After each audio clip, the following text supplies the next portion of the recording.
Skincare itu manfaatnya seperti yang kita tahu, kita kan harus melindungi kulit kita terhadap sinar ultraviolet dari matahari. Sebenarnya fungsi skincare adalah untuk menjaga kulit kita tetap sehat dan tetap lapisan kulitnya selalu baru, sehingga tanda-tanda penuaan dan tanda aging proses itu tidak cepat terjadi. Intinya, di dunia modern sekarang, di mana persaingan sangat ketat, bila A dan B punya skill yang sama, tentunya akan dipilih orang yang lebih atraktif, ya kan? Itu for sure. Jadi maksudnya kenapa sekarang dokter estetik dan estetik bisnis itu jadi booming karena itu. Jadi fungsinya skincare secara general adalah untuk menyehatkan kulit sehingga kulit terlihat lebih sehat. Kulit yang lebih sehat tentunya akan terlihat lebih bagus gitu.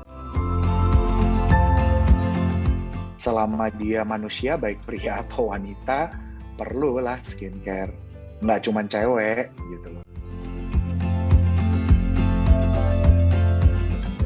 In general, kulit pria dan kulit wanita tentunya pasti ada sedikit perbedaan. Contohnya misalnya kadar kelenjar minyaknya. Mungkin di pria biasanya kelenjar minyak lebih banyak. Tapi ini juga tergantung genetik dan tergantung individual. Ada memang ciri genetik yang kulitnya lebih berminyak, ada yang kulitnya lebih kering. In general ada sedikit berbeda, tapi nggak terlalu banyak sih sebenarnya. Kulit pria lebih tebal daripada kulit wanita, ya dan tidak, belum tentu. Harus secara genetik ada kulit perempuan yang juga lebih tebal karena genetik. Itu mah tergantung genetic predisposition-nya aja. Sebenarnya kandungan skincare yang penting adalah secara general ya, saya nggak bilang untuk kulit yang bermasalah.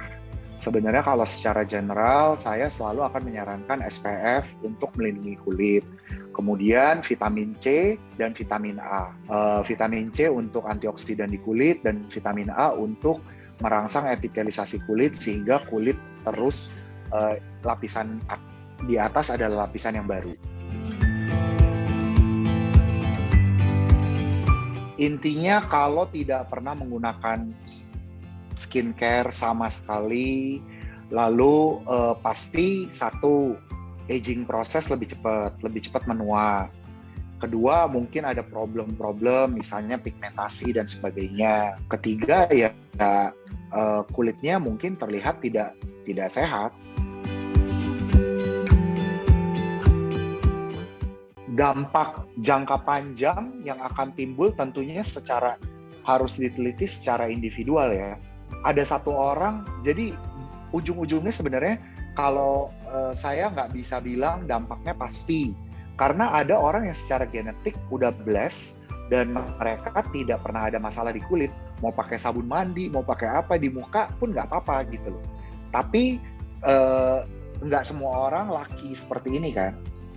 Nah, makanya kalau misalnya tidak pernah menggunakan skincare dan gaya hidupnya banyak kena matahari, polusi, stres, akibatnya pasti kulitnya lebih cepat menua. Kalau kulit lebih cepat menua ya dampak misalnya dia mungkin umurnya 35 tapi ternyata penampakannya sudah seperti 45 seperti itu. Itu aja sih. Cuman saya juga ngerti banyak laki-laki yang nggak peduli karena di society ada yang namanya masculinity ya, toxic masculinity, bahwa kalau cowok itu nggak boleh merawat kulit, cowok harus lebih cuek, cowok harus ini itu. Jadi seolah kalau cowok yang pakai skincare kecewek-cewekan gitu, itu kan masih ada beberapa paradigma berpikir orang yang seperti itu.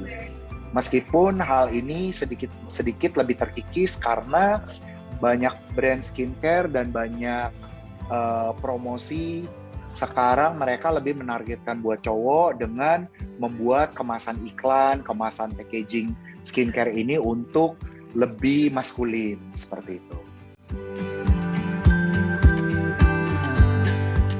Selama preparat itu tidak mengandung hormon yang membahayakan hormon pria, ya kenapa nggak boleh? Kan hanya untuk kulit gitu. Sebenarnya itu kan dari branding aja, dari marketing. Paling yang untuk pria tuh parfumnya mungkin lebih maskulin, itu aja sih. Tapi bahan dasarnya dan sebagainya mirip-mirip kok.